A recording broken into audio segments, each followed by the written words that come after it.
Hey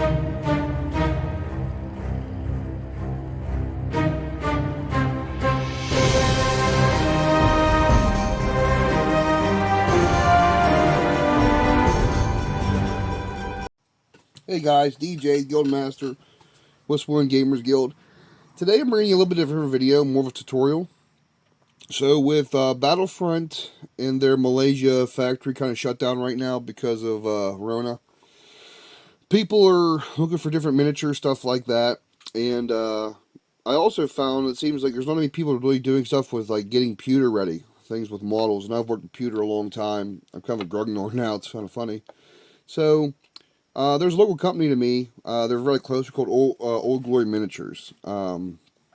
They put out all kinds of stuff. Everything historical mostly. Some sci-fi things. And one of the rule sets that they have out is Command Decision. So basically, it is like a modern combat system for World War I clear up to now. And they have miniatures. Obviously, they have pewter BIMP 1s. They come packs of 3. I have 2 packs here. And what I'm going to do today is go ahead, take these guys out, and I'm going to put together a video on prepping and assembling pewter miniatures. Now, a lot of people who are experienced with pewter miniatures are going to say, well, you know, that means pinning and stuff like that. These particular miniatures won't involve very much pinning, but it will involve cleaning and assembly, because there is some more stuff you have to do to pewter.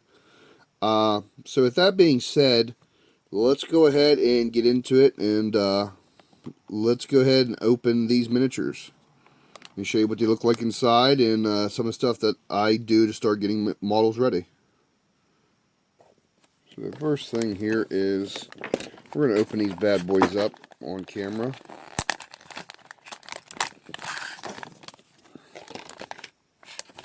Let's see here. Okay. So they come in packs of 3.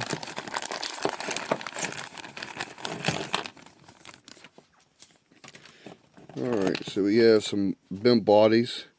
They're pretty nice miniatures, pretty clean. I guess actually, what's cool with the company is you call them and they will cast them the same day of. So they're basically one body construction, which is fairly nice. Yeah, tracks, basically one set piece.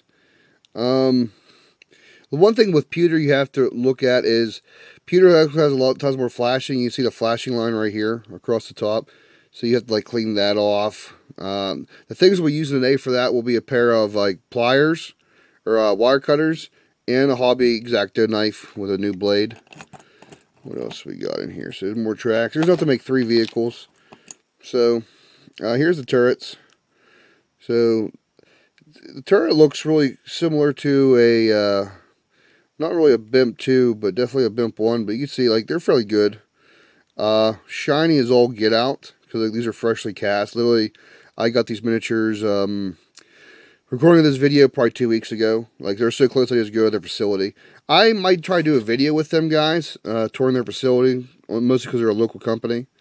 What else we got here? Some turrets. Some chumpies. Oh, here we go. Your Sager missile.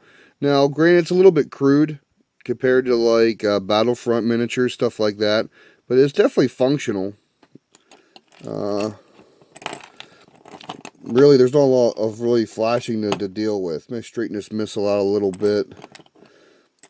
So, yeah, they're not too awful bad. Now we're going to go ahead and get into the actual cleaning of everything, because what I like to do first is take my knife if necessary, and for some of the bits either cut them off the sprue or leave them on. Usually the smaller bits I'll leave on, but I'll take my hobby knife and I'll clean up any rough edges, like any casting lines. Like, I don't know if you guys can see it, there's some like lines here, and what we'll do, we'll clean all that off, and then we'll get our pieces and we will literally do dry fit, which, as you can see, fits fairly nicely. Then once everything's cleaned off, how I like it, with pewter miniatures, you really should do this with all your miniatures. You should probably clean it in warm water with, I like Dawn dish liquid solution, and you take like a harder bristle toothbrush and you wash the miniature, you scrunch them off. Because even with plastic, resin especially, and pewter, they usually have a releasing agent. If you guys don't know, whenever they cast pewter, but believe it or not, almost all the molds are rubber, like a hard rubber that they sprinkle talcum powder in as a releasing agent. Because pewter has a very low melting point, very similar to lead, I believe. I don't know the exact temperatures, but it cools down fairly quickly as well, and the rubber helps absorb a lot of that heat. That's why a lot of older older companies, you can't get a lot of their older miniatures because over time, obviously, heating and cooling, the rubber disintegrates, dry rots. That's why a lot of people with GW miniatures, a lot of the really old stuff, there's no mold anymore for them. They've really disintegrated over time. But I digress. So you want to clean them up to get all that releasing agent off it. It's usually talcum powder for pewter. Even plastic injection mold, I think, have some sort of releasing agent on the mold. Resin's especially bad for it because a lot of times they put a releasing agent in there to get the mold, the part to just pop out. Forge World's really atrocious for that. I have a Thousand Suns Dreadnought I bought years ago.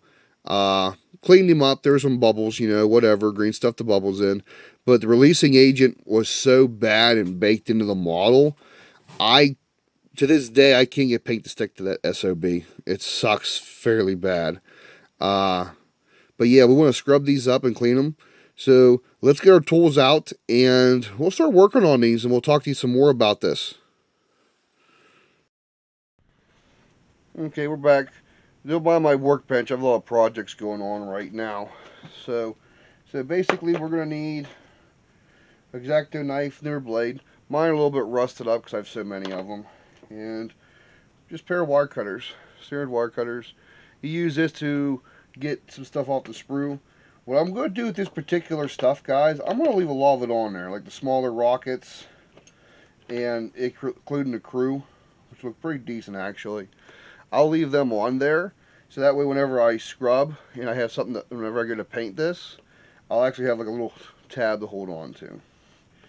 So yeah, go through. You don't have to worry about straightening stuff out right now, but if you look, the barrel has a little bit of line.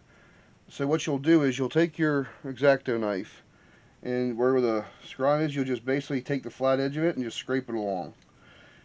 All you're doing is removing the burr. You know what I mean? And then you look at the model, see if there's any casting lines. A lot of companies are very good now about hiding casting lines. Like they'll put them in a section like along the edge of a turret, or in such a way that it goes into like a recess of the miniature.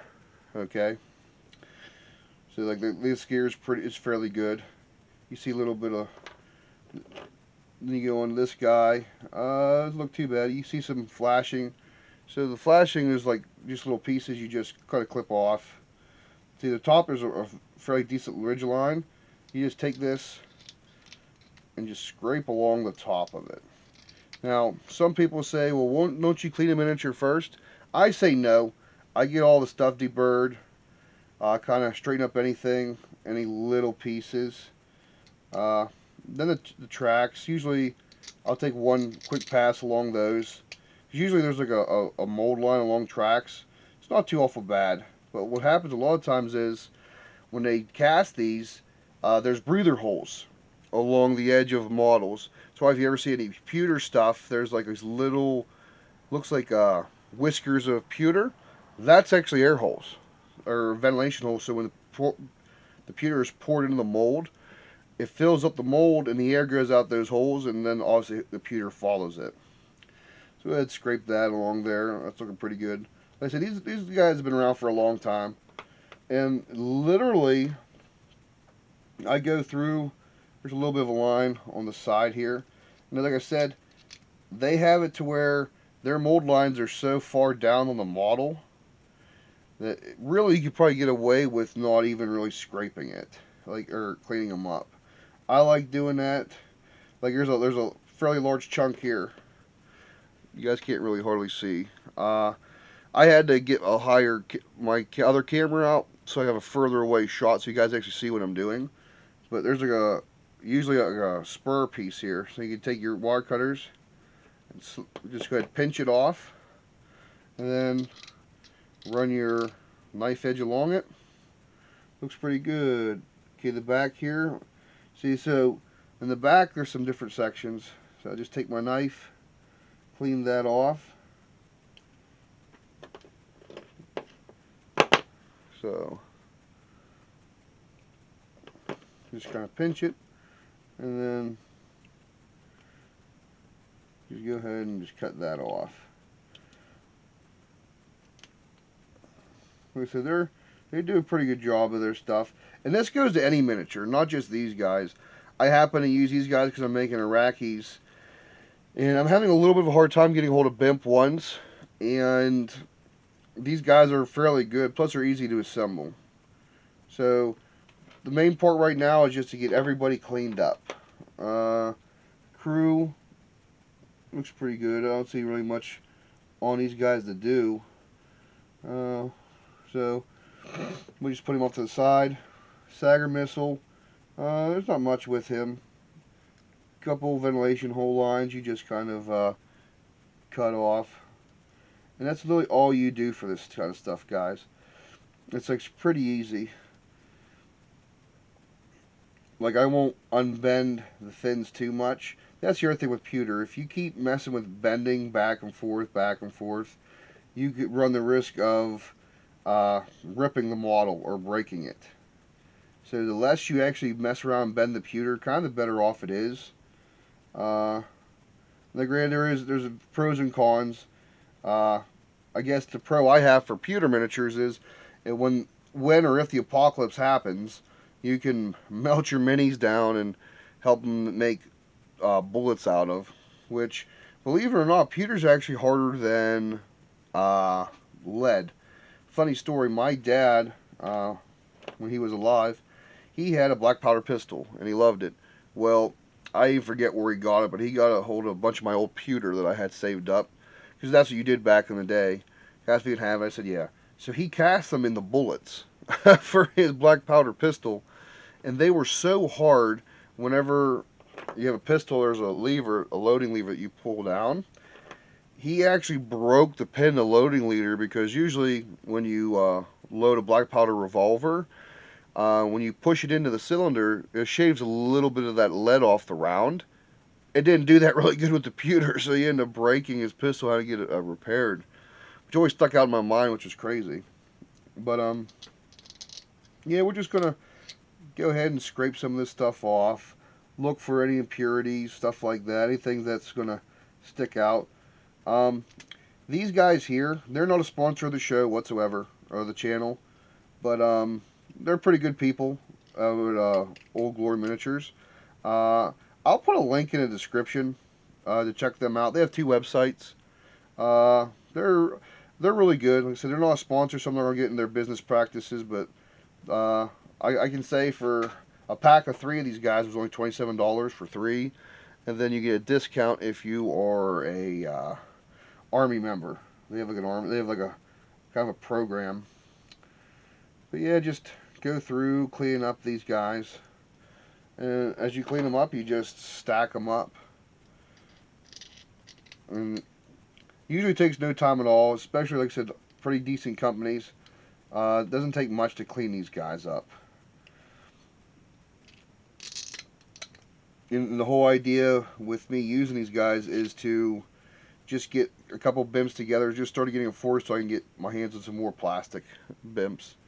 The one thing too with pewter you should do, there is lead in it. You could definitely, some people wear gloves, I really don't. Just make sure you wash your hands with hot soapy water. Don't put your fingers in your mouth. That's pretty self-explanatory. But then yeah, you just clean everybody up. What I'm going to do is I'm going to go ahead and clean these guys up on camera with you. And then yeah, we'll be right back.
Okay, that's everything, guys. On to actually washing of the miniatures. First, as you can see, I gotta wash my hands. Alright guys, we'll be back. Alright guys, I'm back. So now, I've got some lukewarm water without dish soap, lukewarm with dish soap. I've let these soak for a few minutes. I put some Dawn in there, like I said. You want the water to be lukewarm, or another term I like is blood warm. Heard it in a cooking show once, like old time recipes. So, got my hard bristle toothbrush. This is one I don't use, obviously, for my teeth. And then you basically just scrub your miniatures. It gets a little bit dirty, but as you guys can probably maybe see, the discoloration of the soap tells you that there's something in there.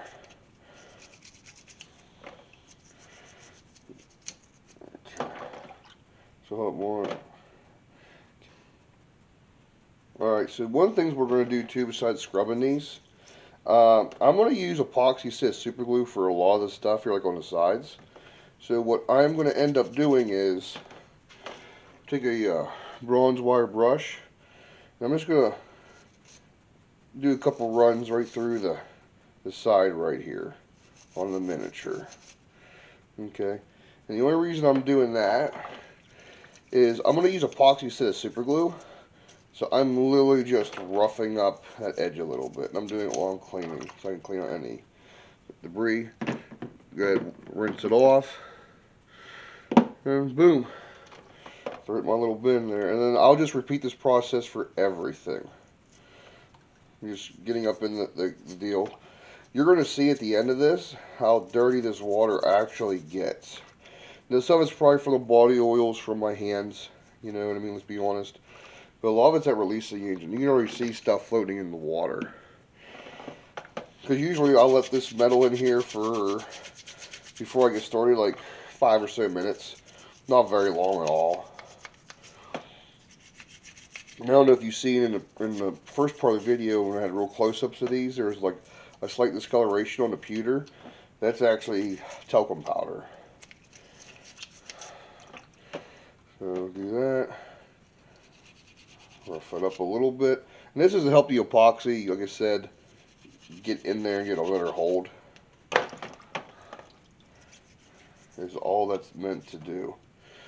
Because normally you'd super glue stuff like this. I've switched over to epoxy in pretty recent times actually, because where I'm from, I've left my armies in my car before, my truck. And it gets pretty cold here in western PA. I'm up in the mountains, and the next thing you know, yeah, it's sub-zero temperatures. And fun secret about pewter, or for super glue, everyone knows if you get models off eBay and you want to bust the model up, you put it in the freezer, super glue gets brittle and cracks. Plus, too, over time, super glue gets brittle naturally. And even if the model's pinned, you'll have issues. So I switched over to resin, or not resin, but epoxy. The thing you have to watch for it, I found kind of recently, there's epoxies out there that are actually expanding epoxies. You try to get a brand that doesn't expand, because what will happen is you'll epoxy the model, put it together, and when it dries, it expands. Next thing you know, it pushes the model apart, or what will happen is, I've had on one of my vehicles, the track was straight, and then all of a sudden, the back end of it expanded a little bit, and bent my track out ever so slightly. I mean, not really noticeable on the table, but like if you pick them all up, look at it, you'll see it a little bit. And then sometimes you get that wobbly model syndrome as well. So I'm going to go ahead and scrub the rest of these. And then basically I put them all on that wet cloth over there and just let them sit there and air dry. And the next step would be actually just really epoxy in the models, putting them together. So I'm going to go ahead and do this. You guys can watch me.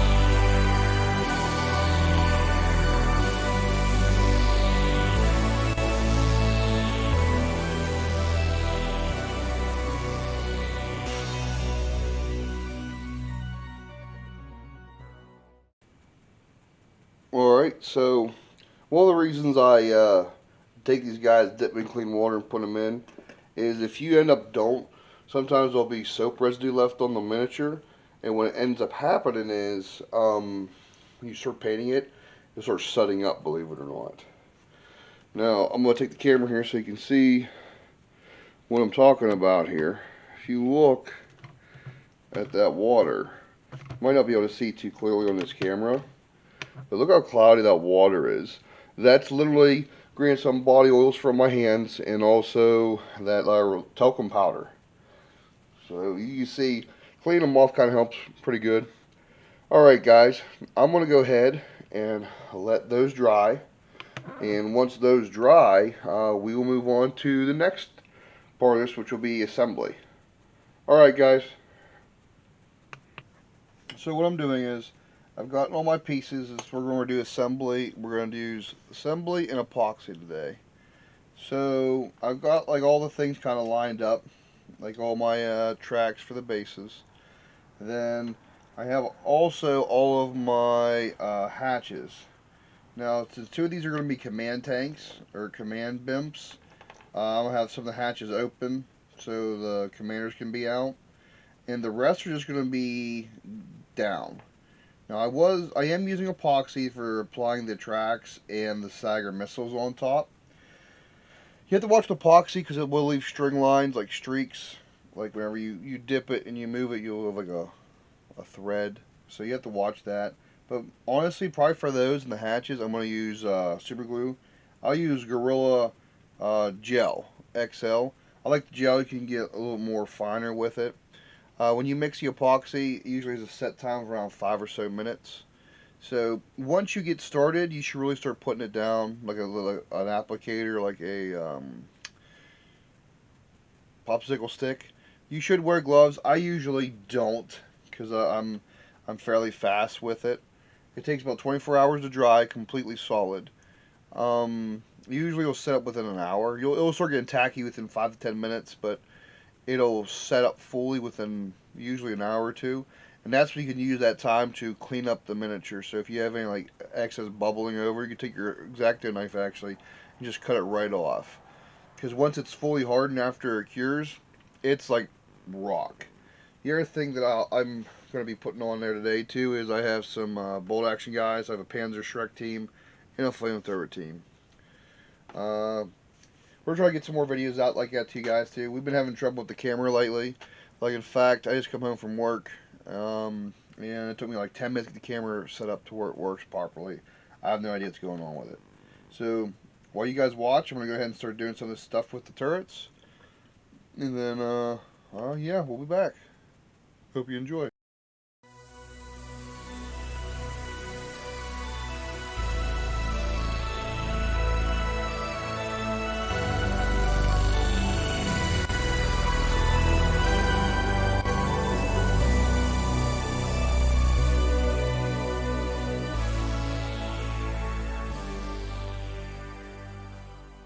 One thing you'll end up finding out over time, a lot of people like computer miniatures replacing the barrels with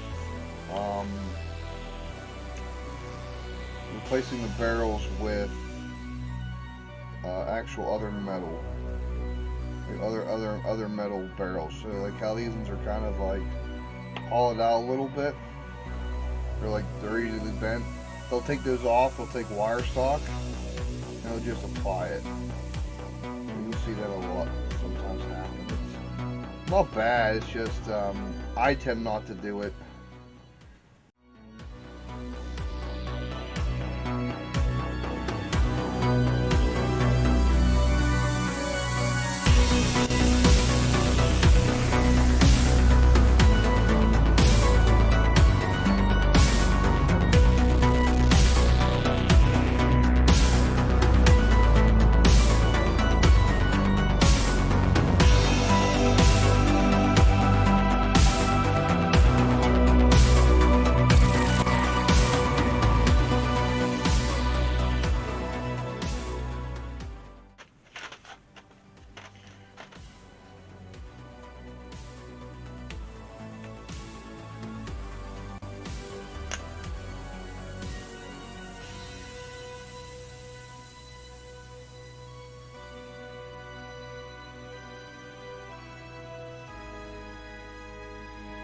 So when you pull out the resin, you squeeze it out.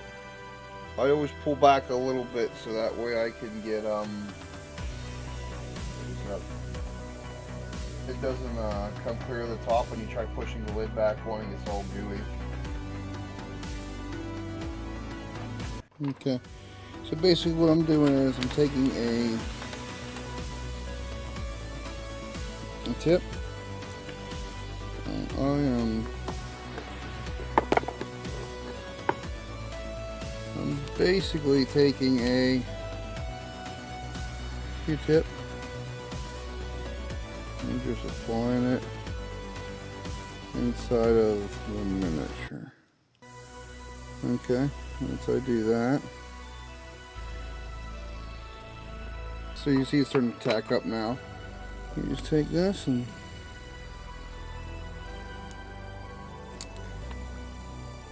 just kind of squish it inside there. Okay, starting to tack up now, so you just gotta watch. Try to get the rest of these done real quick.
That's really it, guys.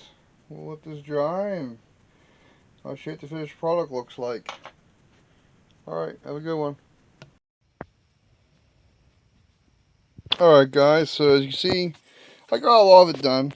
Something you have to watch out for a little bit on these models is attaching the sagger. Overall, it worked out great. I had to use a catalyst, so a lot of them look really good. A couple I got thick with the epoxy, mostly this guy right here. So I'll have to chisel that away, but other than that, the models turned out really well. Pretty straight. A little bit of a bend, that's a little bit from me, but other than that, they all passed the shake test just about. Yeah, I like them overall. They turned out really well. See, I epoxied some troops. The only thing you have to watch out for, like I said, the epoxy is when it dries. You have to try to shave it off whenever it's wet. Or epoxy takes 24 hours to dry, usually for it to be fully strong. If not, it starts setting up. You can kind of trim it off when it's still relatively soft. Within like maybe 2 hours. After that, though, it gets really hard, so I'll have to trim a little bit off of this guy right here. Other than that, guys, these 6, unfortunately, these young ones won't be in the tutorial, but I'm going to be doing a paint tutorial. I'm going to paint these guys Desert Tan. It'll be the Iraqi Tan after Desert Storm, and I'm doing some research. It looks like the Soviets use a very similar color. So what I'm going to do is I'm going to paint them as Iraqis after Desert Storm, and I will be using them for my Iraqi army, obviously. And then, side note, since they're all Soviet vehicles, and I'm building basically a T-72 formation with some light BIMP support, I'm going to be also proxying, or not even proxying, or Soviet. I'll be using them as Soviets as well. So, I hope you guys liked the video. Hope it was a little bit informative. You guys showed me working on it and stuff like that. But I hope you guys like it. And until next time, this is the DJ the Guildmaster from Westmoreland Gamers Guild. We'll talk to you guys all later. And enjoy. Keep your powder dry.